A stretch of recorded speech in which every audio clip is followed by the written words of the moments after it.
presentation. Well, the true question is, do you know what makes a good soldier, Connor?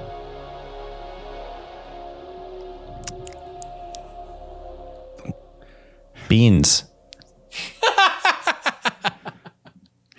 That question gets asked several times in this episode. Yeah, but it's answered in a very singular way. It's like you found my secret weak spot. Like I'm sort of some villain you've been trying to defeat, and you're just like, this is the one thing. It's the ability to fire 3 rounds in under 1 minute in any weather. Yes. Now that Learn lessons all the time. Have we started? Yes. Is this how you guys? Yeah. Is this how you guys do? Yeah. Yeah, we just start talking.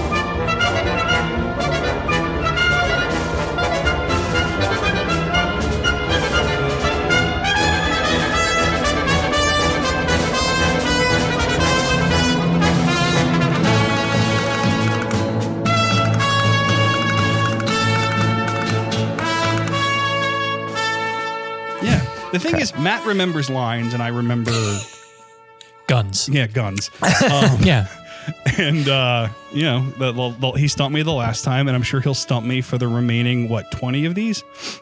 Yeah, I mean, they're only feature-length episodes. Yeah. For anybody Jesus. who is unaware, who didn't read the title, we are finally entering the second of the Sharpe series, Sharpe's Eagle.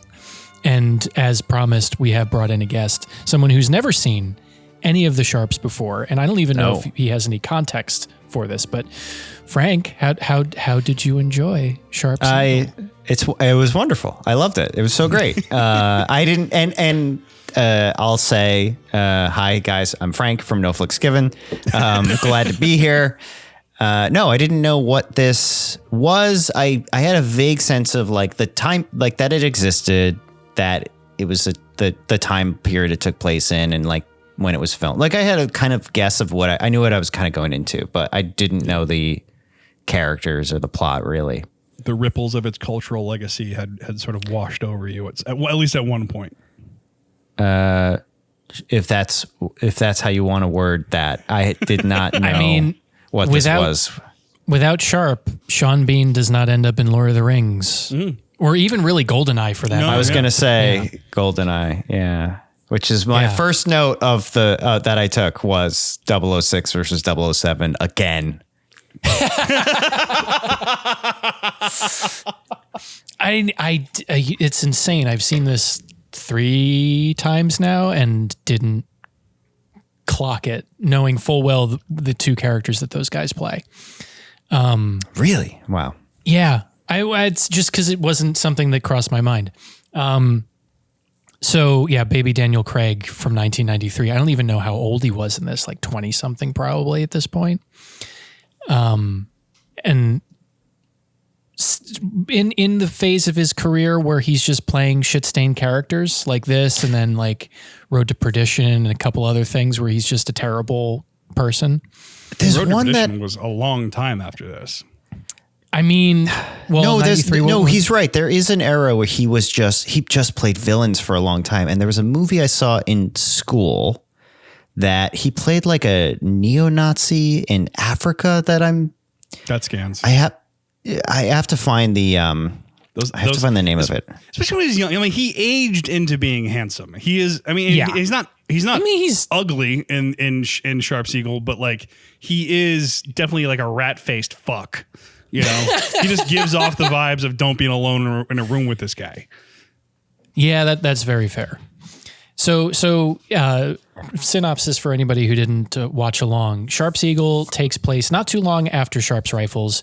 We've gotten the band back together where Sharpe has been attached to the South Essex regiment, which is going to be responsible for blowing up a bridge, a very small job for the regiment's very small man, who is there solely because he bought the regiment and is just looking to find glory. And as you can imagine, hilarity ensues. People die. It's the Napoleonic Wars. War is bad. Gentlemen also very bad. Lowborn, up through the ranks guys, very good. Also Irish Catholics. Yep. The working class Irish Catholic soldier. That when I forget if it's Brian Cox or if it's I think it's Brian Cox. You're talking about where he talks about the Irish. Yeah, where would the English where would the English be if not for the Irish? That scene where it's Brian Cox's character and Sharpe and Harper and Harper, yeah, and it's three of them. It's three of them talking, and Harper is certainly Irish, and I guess Brian Cox's character Major Hogan is implied. He is supposed to be Irish. Yeah. And they're just talking about how awesome the Irish are and how much it sucks that they're stuck in the British Empire, and the fact that everything good that's happened in the British Empire has been because an Irish person has been involved. But his delivery of his conversation with Wellington, and I'm not even going to try to replicate the patter that he does with them. Wellesley's worried about you. That fella's Sharpe, Hogan. Fella that saved my life. Fella still alive, Hogan. Alive and kicking, sir, says I. Quick at the repartee. Damn his impertinence. Don't he know there's a war on? He wants promotion, sir, says I. Again, quick at the repartee. He looks at me down his long nose. Hogan, says he. Hogan, tell Sharpe that he'll never make captain, nursing his health. Is possibly, this is going to be a controversial opinion, the best Brian Cox performance ever. I mean, yeah. So in Super Troopers, he's oh no. No, he's amazing in this. I got very strong Claude Rains in Casablanca vibes. A guy who is just so good at this world that he's like kind of just fucking with everybody a little bit, but also is like, we'll make sure nothing goes wrong. Like he's just got a good finger on the scale of what needs to happen in the war without claiming any actual power, really. Yeah, well, it's the line of about Major Hogan's coat buttons up over a great many things. So good. So good. I'm going to struggle with all the names, by the way. Like it's fine. Yeah. We'll figure it out. Which is, I guess, speaking of which, so Frank, had you, before Connor and I started just yakking back at each other about Sharpe, had you any idea that this existed? No. Yes, I had known it existed because it was just one of those ones that, like, I don't know, from just like, and I'm sure that you guys are the same way, where it's like just through the like mess of what we all YouTube as like movie fans and TV fans, like it just like eventually ends up in the algorithm. And you're like, period piece, Sean Bean, early 90s. What is that? So I've seen like a clip or two, but not really. I've never dove in. I never really understood how many episodes there were or like what the context was. I knew a vague sense of like the time period, and he's like the hero, but I didn't watch enough to really know his character. He's pretty basic of a character. He's just like heroic captain guy. Like he's just a soldier, really.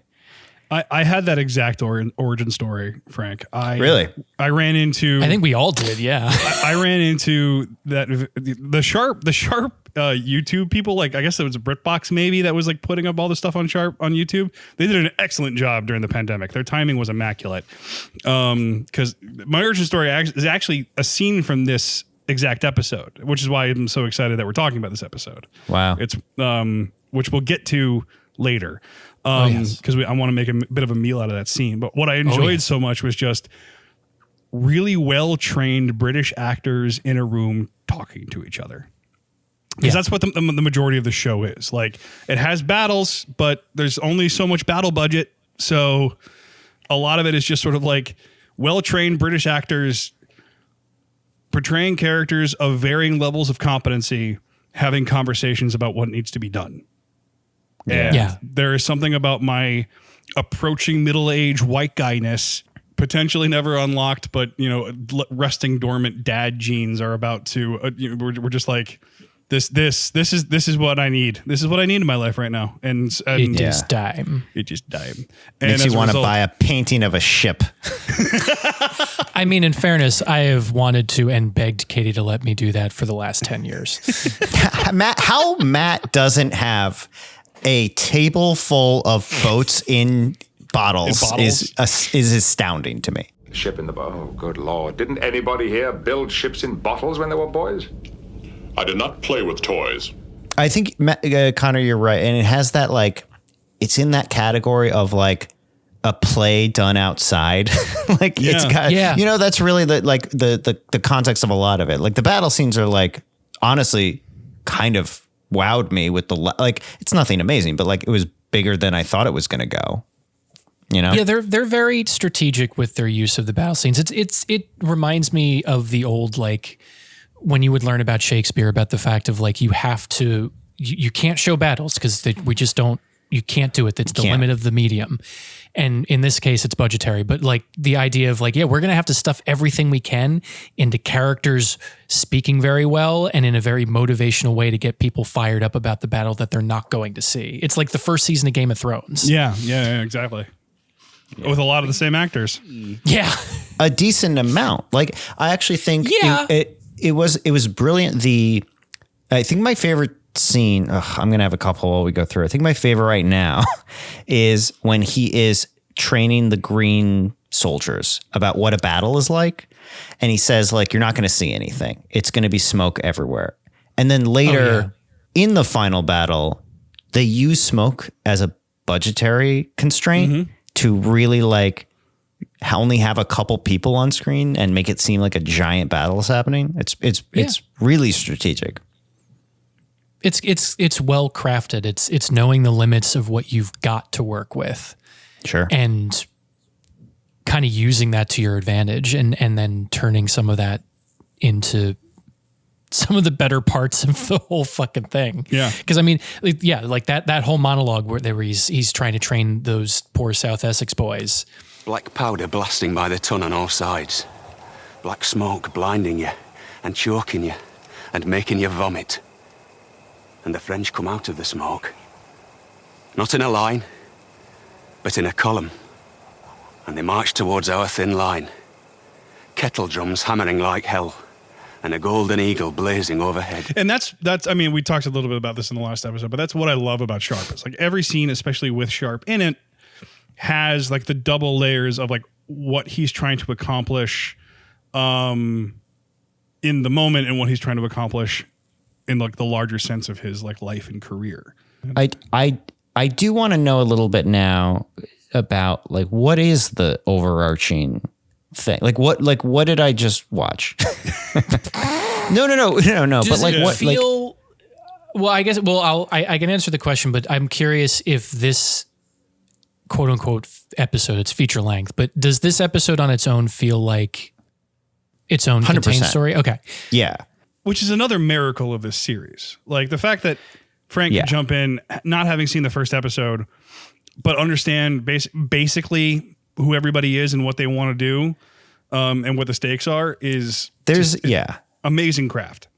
There's a bit in the beginning where you're a little like, okay, who's new in this episode and who was in episode 1 energy, which is just unavoidable.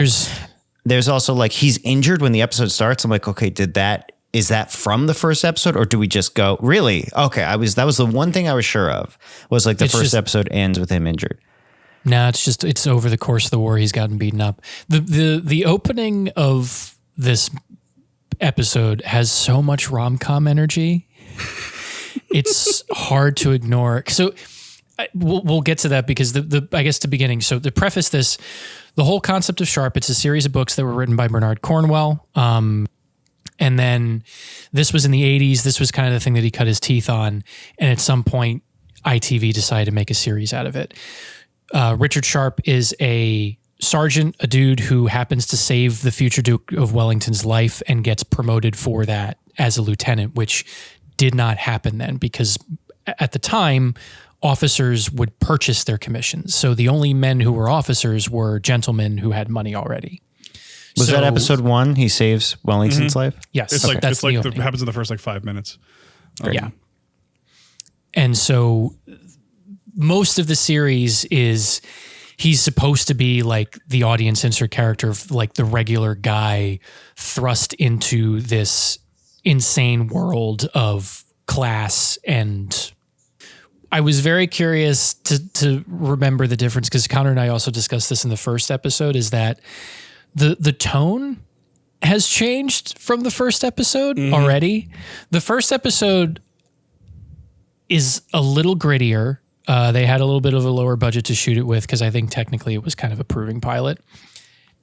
And it's getting the gang together. So the dudes in the green jackets, the Unchosen Men, that's Sharpe's gang. That's his guys. And in the first episode, everyone hates him and he hates them. And they spend a good portion of the first half of that episode trying to kill each other. Yeah. Not least of which Dara O'Malley's character. Who's that? Harper. Is that his like second? Yeah, that's Harper, his like sidekick with the curly hair. His romantic interest. Love that guy. That was great. He's fucking great. Oh yeah, no, he's and so to go from like when I was marathoning this a year ago, to go from that where it's like there's this grudging respect that they have with each other by the end, to like they are practically an old married couple in the opening scenes of this, is a little bit of a tone shift. But I was totally there for it. Of just like, yeah, it's fine now. They're a superhero gang. Yeah. It's cool. Well, like, let's move on. But also, again, it's that storytelling. It's that storytelling thing that they're doing where it's like, if you know the last episode, this is how much their relationship has progressed.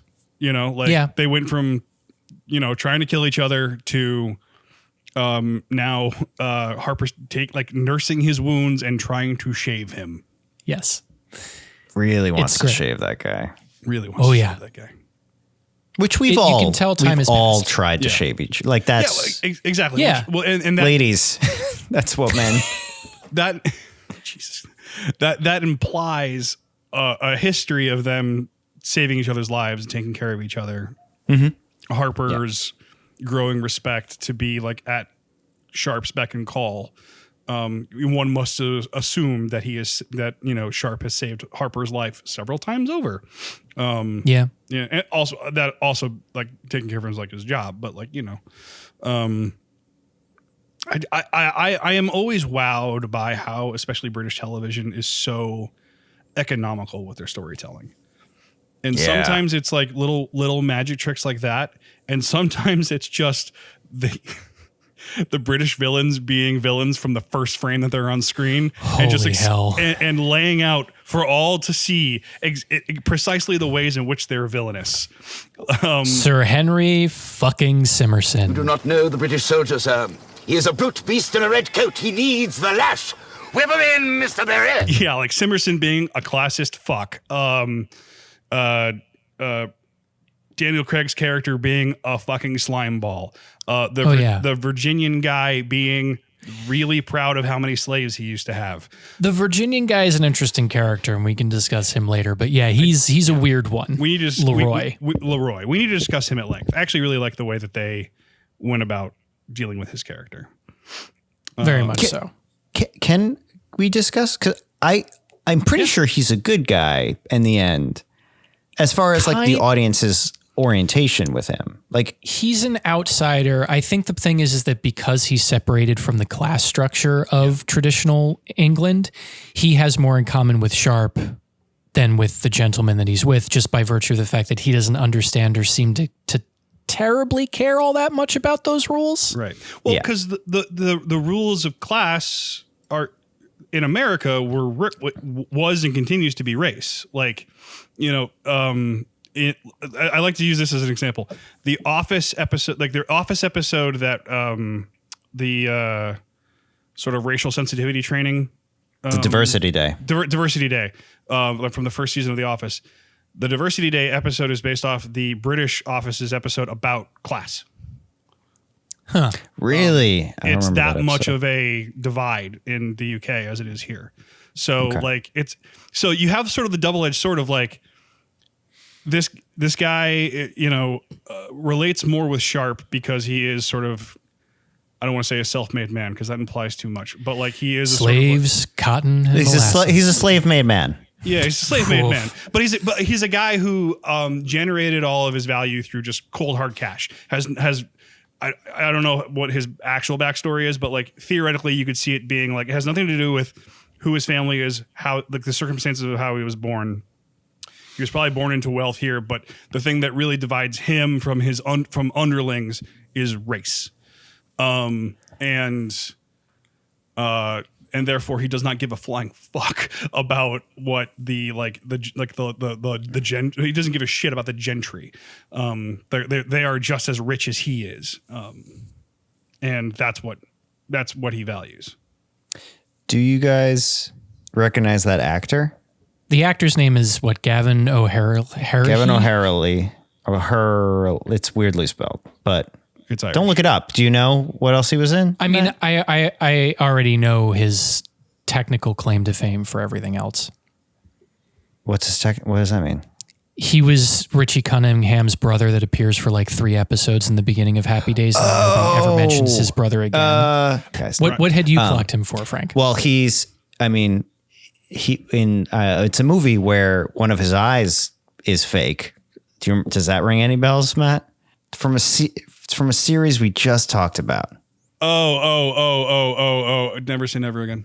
Never say never again. And at the same time, he is the captain. He's the guy I haven't seen this in so long.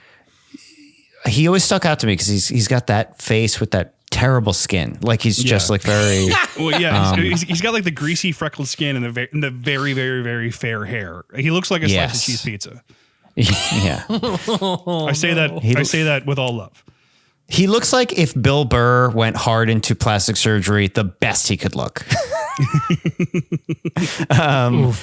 And he was also in Superman 3 is the other one. He's the like old high school bully from Smallville that. Oh, wow. Yeah. Yeah. I mean, I knew that he was a pretty prolific working actor in that period of time, but yeah, the thing that I knew was that he was in Happy Days for a hot second. That I didn't know. That's interesting. And he's perfect for this part too. He reads so much. He reads so much like Virginia plantation asshole. Oh God, yeah. But he serves as this uneasy ally. Yeah. With Sharpe solely by virtue of like, yes, race over class, but also I think there is something that Leroy sees in Sharpe because Leroy, despite his money coming from slaves, cotton, and molasses, believes himself to be a self-made man and sees Sharpe as a self-made man, and that's kind of like the glue that keeps them together initially, but is also very aware that Sharpe will get people killed. Yeah. Well, he also, and this is a weird thing to put on a slave owner character, is the most of that group of guys, the most aware of the border between right and wrong, like on an objective point of view of like non-Sharpe's people. Yeah. That was fun. That was what was confusing about him. He has white folk. He has a well-defined like moral center. Again, for a slaveholder. Yeah. Other than Brian Cox and Wellington, who are kind of these like Gandalfian characters that come in and out as needed. They are more Machiavellian, I think, though. They're can more, be, especially Hogan. Honestly, the arc of this episode / movie is Wellington and Hogan really want to get Simmerson killed. Like that's what they're trying to accomplish. Yeah, because they know he's a all hat and no cattle. Yeah. Well, and that I mean, from a purely practical perspective, like he's going to lose them the war. But as soon as there's a very specific scene where Hogan's like, a general who wins battles and lives to claim the credit will never lack our enemies in London, sir. I have officers deserving commissions, notably William Lawford. And what am I sent? Flogged soldiers led by coffee-house fops and commanded by dangerous buffoons. Sir Henry Simmerson on the South Essex. Quite so. I suspect he's been sent to spy on me. Well, why not give them something to send back that will spoil their lordship's supper? And that's kind of the Machiavellian play of it all, of like, and we'll use Sharpe because he's useful. Right. And like, they don't want to lose Sharpe because he's useful, but like, it's not because they necessarily feel any particular warmth about him. It's just they see him as a tool in their broader game. The right tool for this particular job. I mean, I didn't see episode 1, but I read that first scene is very like nefarious and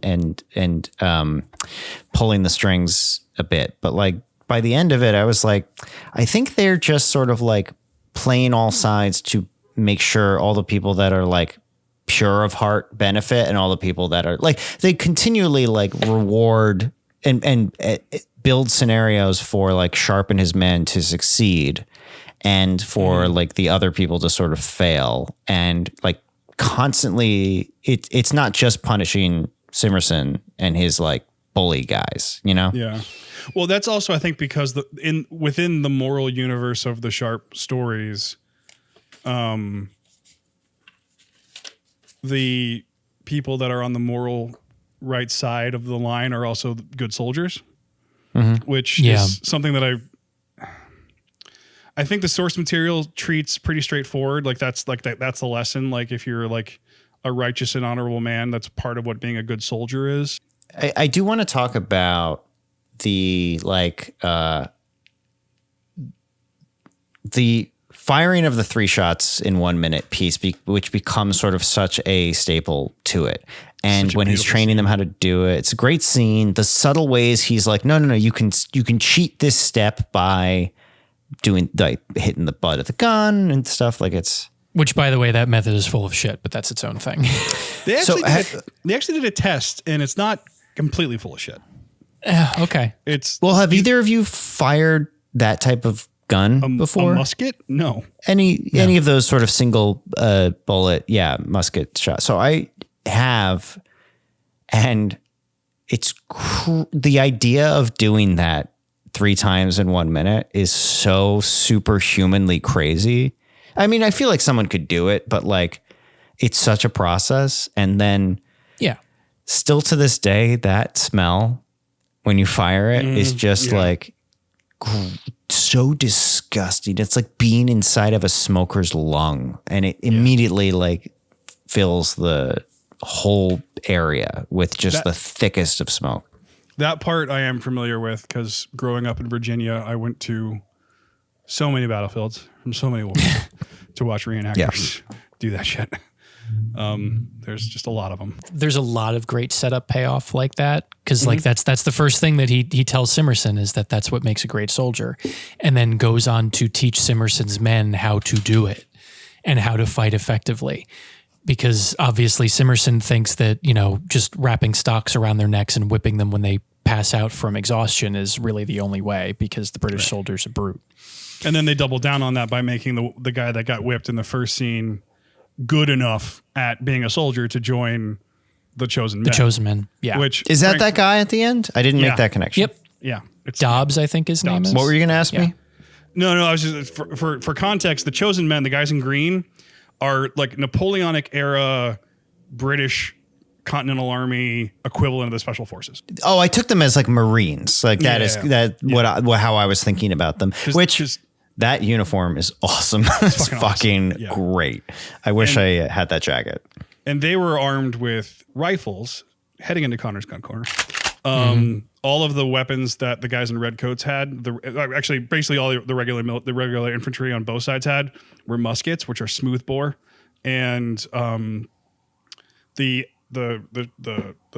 ball that it fired didn't actually touch the walls of the or didn't perfectly like seat in the barrel, so it would bounce around in the barrel to begin with. So they were incredibly inaccurate. All the guys. That's the red coat guns. Yeah, that's the red coat guns. All the guys in green are given rifles, and the barrel is rifled, and the bullets actually touch the barrel on their way out, which gives the bullet spin. Which makes them super accurate for the time. I noticed that where the guns were just like, they're also just like massive, huge, like looking like Looney Tunes style Elmer Fudd hunting guns. Yeah. And the tactic with those guys is exactly what happens in the end battle. They would go off to the side and start shooting at the enemy infantry from hidden locations. And the objective of war during the Napoleonic War was basically the first side that runs away loses. And so they would kill enough people and create enough confusion that to inspire the enemy force to drop their shit and run away. Yeah. And all of this, it goes back into Sharpe's speech of talking about it, like you're going to see French soldiers and they're going to keep walking, and it's going to take them being volleyed at 3 full times in a minute, 6 whole times in 2 minutes before they even think about turning back. I did like that he knew 6 total shots would do it. Oh yeah. That's cool. And it's it establishes him as a veteran without him saying like, I've fought in 1800 battles and blah, blah, blah, blah. It's like, no, he's teaching guys how to do things because he's seen how this shit works, which is, it's an interest. And the other interesting thing that you don't really get to see a lot of it in this side, but that the French didn't use rifle units. They relied more on cavalry and scaring the shit out of guys that way. So it was all, kind of just sheer numbers of people. To Connor's point, a lot of it, especially this period of time, it's mostly just about breaking the morale of the guys that are there to cede the ground that you're on. And that's pretty much that. It's definitely interesting as a concept. It's horrifying in practice. Which brings me to my next point of that this movie makes the Napoleonic Wars seem like a gigantic game of capture the flag. You've lost the colors. Okay. All right. Well, I want to talk about this because there was like a 25-minute stretch of this movie where they kept saying eagle, and I did not know what that meant. And I was like, what? Like, did you learn through the context of the film what the eagle is and what it means? Well, by the end of the movie. Okay, no, I did. Then the movie but there's did its job. Stretch where the Sir Barristan Selmy guy dies. Major Lennox, great character, great sort of like damn fine soldier. Yeah. He dies and he's like, hey, you have to bury me with an eagle. And I'm like, cool. I don't know what that means. And then they're like, no. You know what it means. We're moving on. I'm like, okay, I don't know what that means. They're like, no. Trust us. You know what that means. We're going to just go forwards and not explain it. There's a lot of that where it sets up little things that they don't explicitly explain to you that like hopefully over the course of the whole story you pick up on. By the end, I'm clear on everything except the difference between the 2 women. That was the only thing that I just could not get. Yeah, that would be the one element that would be hot damn, man. I can see that being complicated. I also feel like that's one of those things where if you grew up in the British education system that you would just kind of know. It's just sort of you would in know. The air.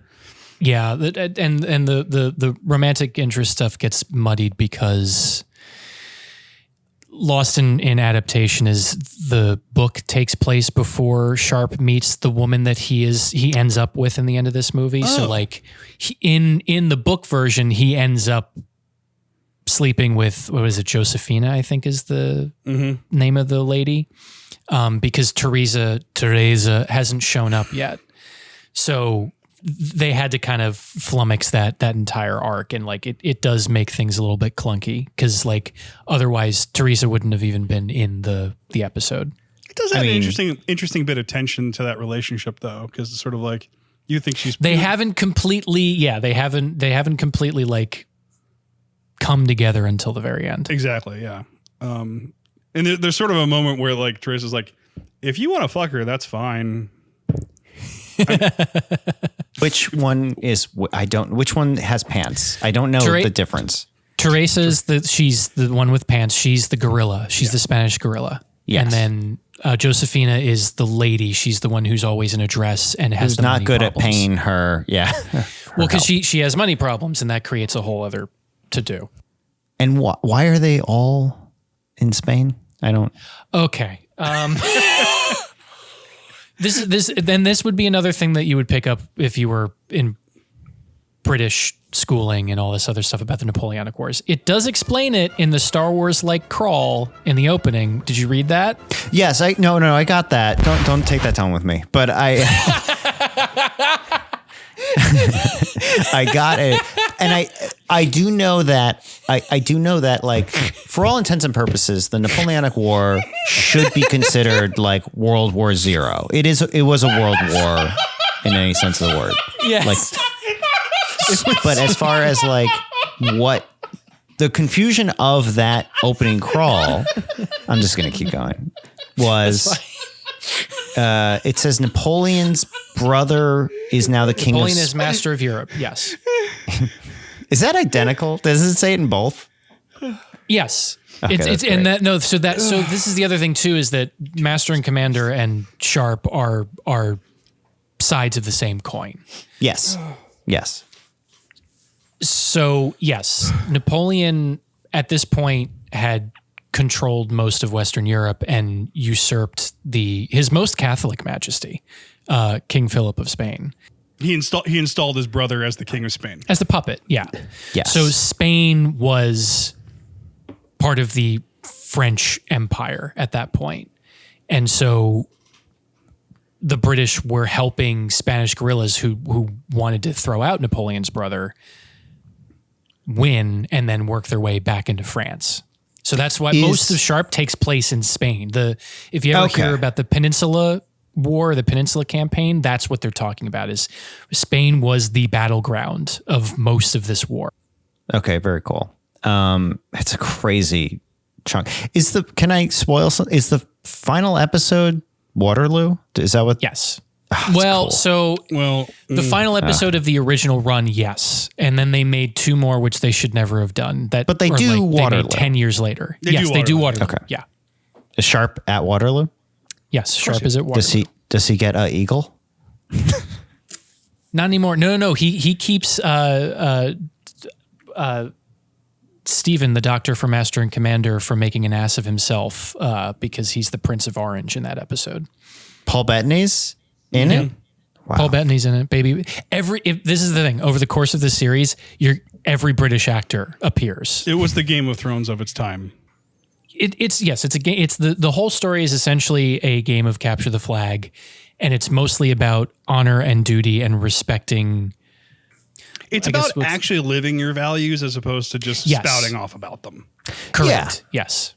Yeah, and I think it does a pretty good job hitting on those pretty standard romanticized themes without overselling them, and also without dulling the horrors of war a bit. Yeah, like one of the things that I really admire the Sharpe series for, and I've only watched these 2 all the way through, is the way that they can both be like, yes, this particular battle was about capturing the other side's flag in this like weird game that Europe was playing with people's lives, but also be like, and it was also fucking horrific. Like there's there is certainly honor in doing your duty, but also it's stupid. It's real. I mean, that might be me projecting. I don't know if that's me projecting.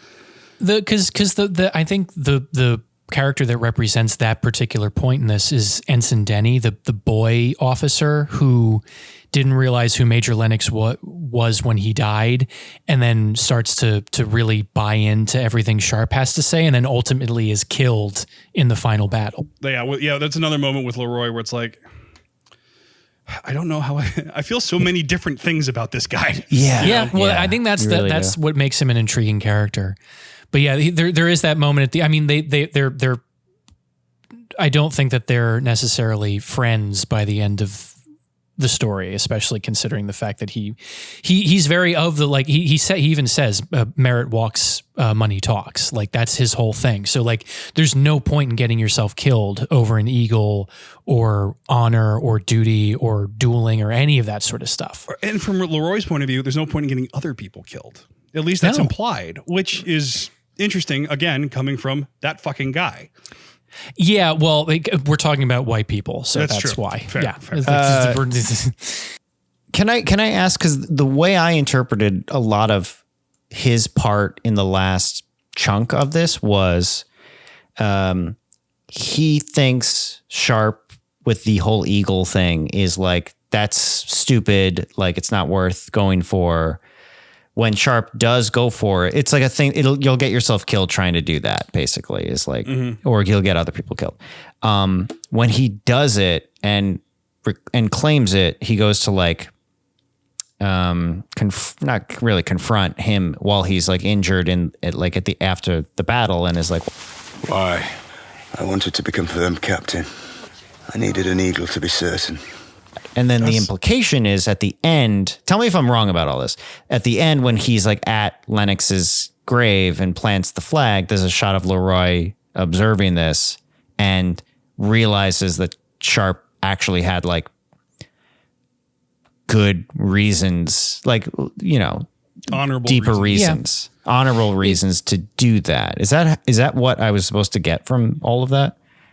I think so for the most part, because I think the point as far as the letter of the law for the army in this particular scenario is trying to capture the eagle is a stupid thing. But yes, as with a lot of military traditional bullshit, the spirit of the law is, well, if you get it though, we're going to love you for it. Yeah. And so there's the twofold thing of like, even of Wellington even saying when he promotes Sharpe, he's like, if you promised to go steal this thing, I'm taking away that promotion. But then once Sharpe gets the eagle in the end anyway and does like whatever, it's like, all right, well, good on him. Like he's a really good soldier, you know? Yeah. And it's the dichotomy of those two concepts living in the same space. Yeah. And some of that too is speaking Leroy's language, because he got the eagle for both reasons. Like he needed to get the eagle to cement his captain position. He also went and got the eagle because he promised a dying man that he would. And because what Sharpe says to him after he says, Young Denny, dead. All the others, all that blood. For an eagle. Slaves, cotton and molasses, you said. Slaves bleed. All that black blood to fill a purse, sir. Which felt a little bit sort of like author insert making a point, but I certainly felt the catharsis of it. I think part of it is sort of some of the the inbuilt loathing that Sharpe seems to feel for Leroy, just because of who he is. Yeah, but I also think that there's an understanding between the two of them too, of because neither of them are gentlemen traditionally, conventionally, they need to use other means to cement their position in this society. Yeah. And part of that for Sharpe is grabbing this stupid eagle, not least of which everything that it stands for, because kind of what we were talking about in the way that these battles were fought is that a lot of it has to do with morale and which way things are feeling. And ultimately capture the flag comes from that. Yeah. And also like it sort of goes back to like one of the main themes of Sharpe of like, this is all stupid and for nothing, and a game played by the rich using the poor, but also it's deadly serious. Yeah. Well, I guess I'm realizing now like how little the French, I know the French are generally portrayed more as like, at least in this episode, a little more of a force of nature, especially the like drumming march. Is that the point, that this war is pointless? Or it feels like one of the few wars where you're like, no, we kind of do have to fight this one. Like it doesn't feel like an actual Napoleon's conquering everything. Like Napoleon is just like actually destroying. It's like some might say he's master of Europe. Okay, but it's one of those ones where, is that the theme? Because I did not get that like war is pointless is one of the themes to this. It's more like war is the backdrop. I think it's less that war is pointless in the Napoleonic War in particular. I mean, war is to a pretty severe degree, just sort of in general, pretty pointless. That the Napoleonic Wars in particular were pointless. It was, I think a lot of it is that the way that it was being conducted was about silly shit. Okay. Yeah. I mean, the entire it's like the entire premise that sets up having to steal the eagle is because the regiment that these guys are serving in is run by a complete toff. Yeah. And also they lost their flag. Some cloth. Who fucking cares? But it was touched by the king himself, Connor. So it's not that It's not that the war is stupid. It's that everything surrounding the war is stupid. The societal structure that allowed the war to happen in the first place is stupid, because you have the strata of the people, of the high class people that are making all the decisions, and the low class people that have to go fight and die for it. And there's another sort of level to it where it's like all of the British soldiers are professionals. Like that's their job. Being a soldier is their job. Like that's why Sharpe wants to get promoted, because that's his job. All of the French soldiers are conscripts. Yeah. They were just pulled out of the lowest ranks of French society. Said you have to go fight and die in this war, which is how Napoleon was so successful, just because he had so many fucking people he could throw at any given problem. Yeah. I think the flag thing, and again, like this is the only time the flag on a battlefield I've ever seen it be a plot point or any sort of goal. I kind of, and I might have been doing too much like legwork with it, where I took that as, once they started making a big deal out of it, especially when the British one got taken, in my mind was like, yes, taking the flag that's cloth is stupid and caring about it is stupid. But the idea of it is where the flag is placed on a battlefield within an army, and the way armies sort of like will break and fall back and things like that. The way these battles were fought, the super lack of likeliness that an enemy soldier would get anywhere near your flag means that like you fucked up so badly. Yeah. Like it is insane that it's even possible to do that. Stealing of the flag doesn't really matter. It's more like you fucked up the rules of battle so bad that like an almost impossible thing, the enemy was able to accomplish an almost impossible task. And I'm afraid Major Hogan saves the worst for the last. Yeah, well, and that's again sort of. I mean, I'm sort of harping on this idea, but I think it's worth harping on. It's sort of like that practical reality that you talked about, Frank. Like that's a thing that we would think about, and like that, and that's the deadly serious side of the war, right? But again, you go back into the office and it's like, well, that flag was touched by the king. That's the king's flag. Yeah. Somebody stole the king's flag. That's unacceptable. You have dishonored yourself, sir. Which, yeah, you're right.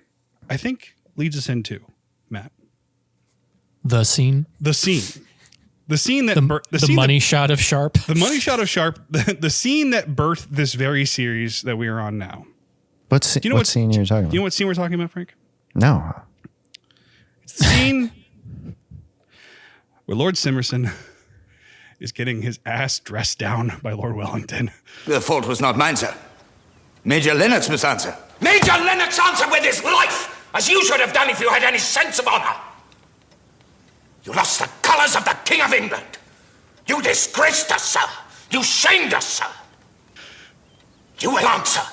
Yeah, so after he fucks up blowing up the bridge, Simmerson has to report back to Wellington and give his report of what happens, and then there's just this amazing British off of a scene between these two actors, where everybody else in the scene is just kind of like looking at each other, but there's just the way that they conduct this particular, 3 to 5 minutes,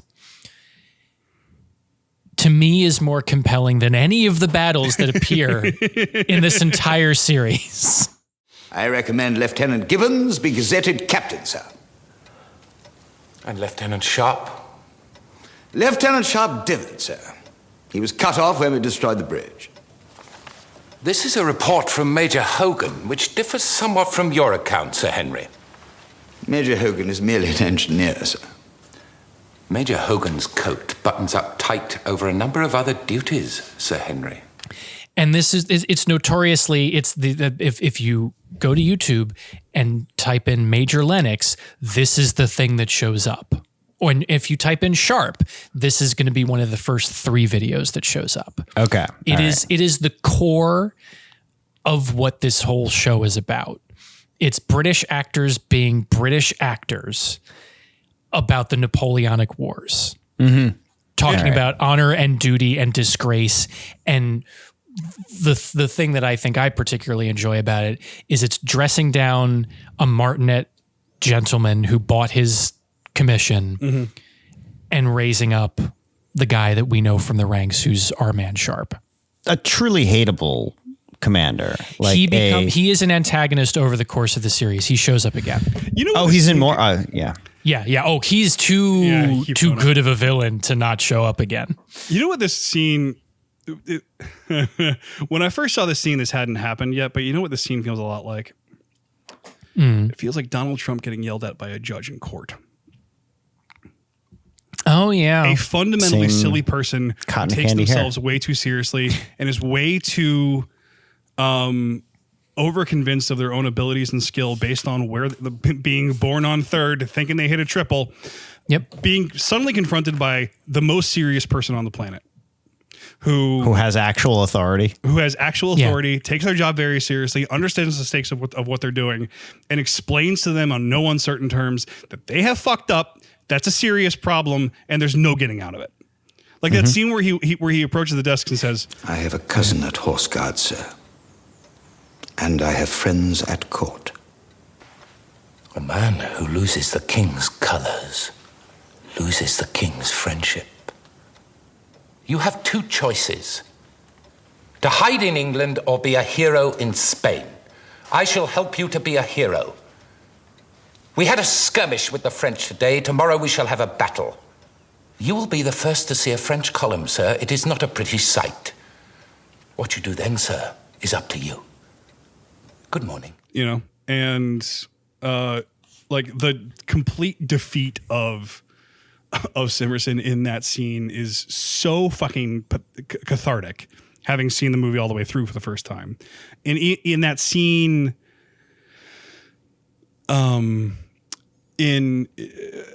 isolation, is just a masterclass of British acting, of just sort of like variations of tone, understanding what the story you're telling is, how to deliver the lines to the best effect to land the story that you're telling, and also an amazing prosthetic nose. Oh my God. All right, we're going to talk about the nose, right? Yeah. Poor David Troughton. Other actors end up playing Wellington over the course of the series. They all have to deal with the prosthetic nose. Yeah. Well, so I don't know a ton about this era. I did not know that Wellington's real name was Wellesley. Wellesley? Sir Lord Arthur Wellesley, yeah. Arthur Wellesley. So they said that, and I was like, okay, they said it like I should know what that is, but it's not clicking.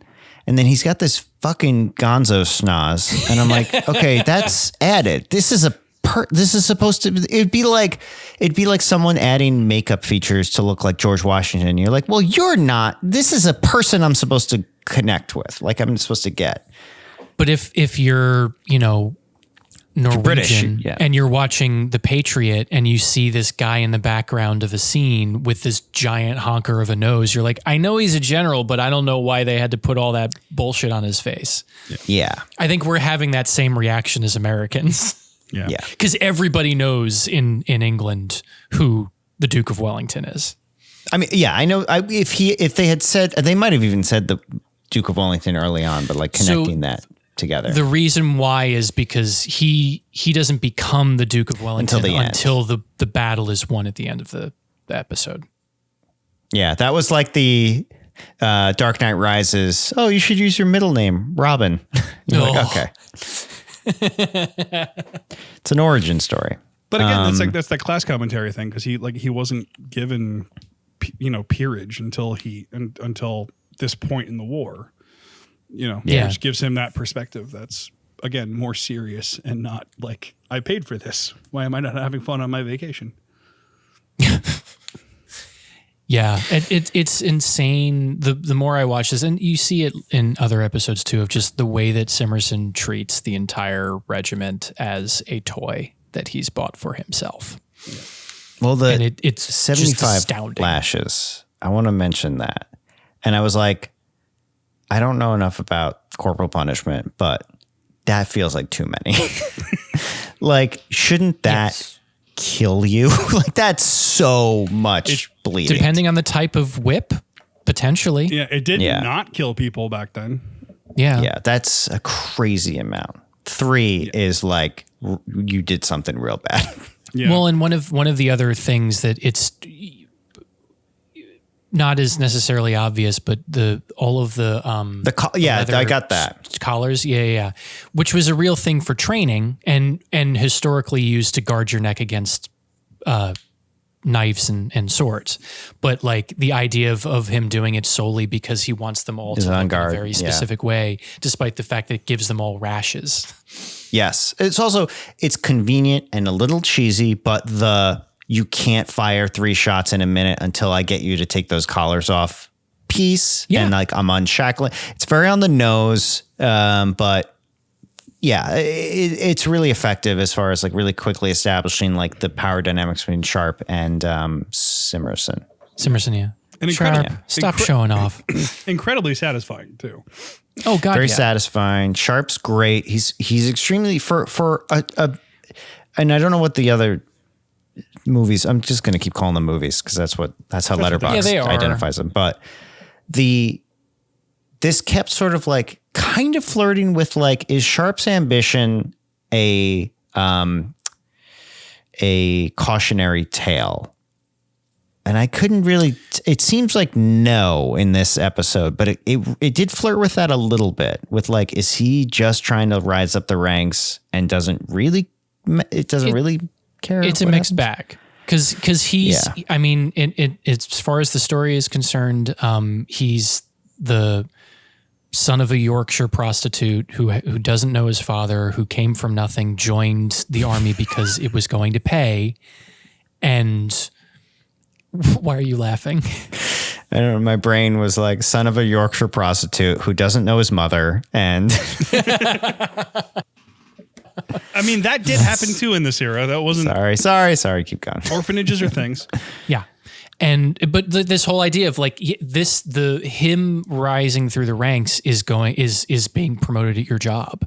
And so it is important to try to raise your station, not just for the honor and the glory and the competency, but just to just get more money so that you can go home in a better place than you left it.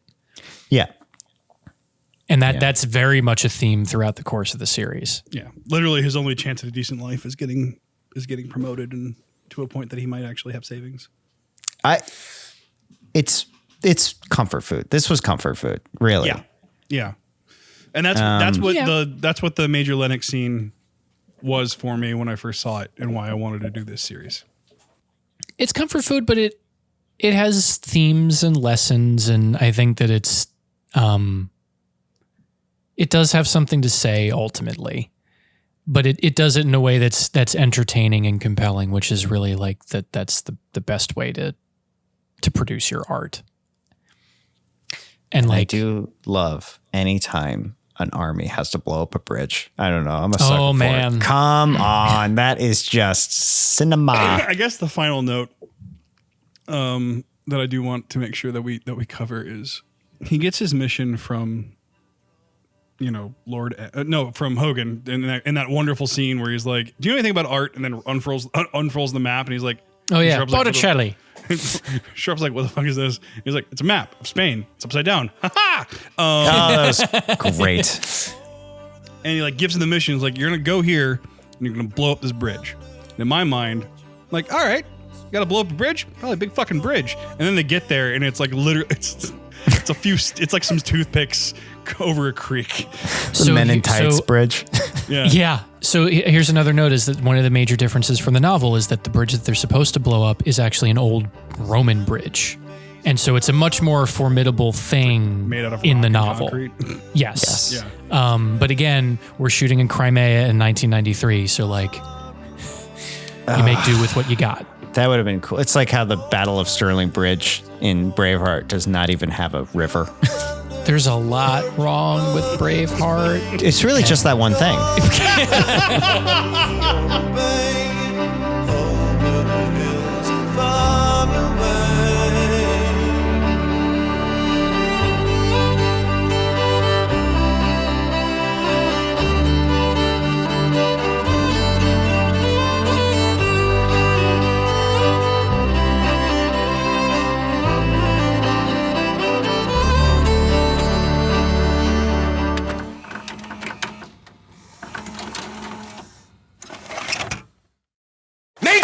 Lennox answer with his life, as you should have done if you had any sense of honor.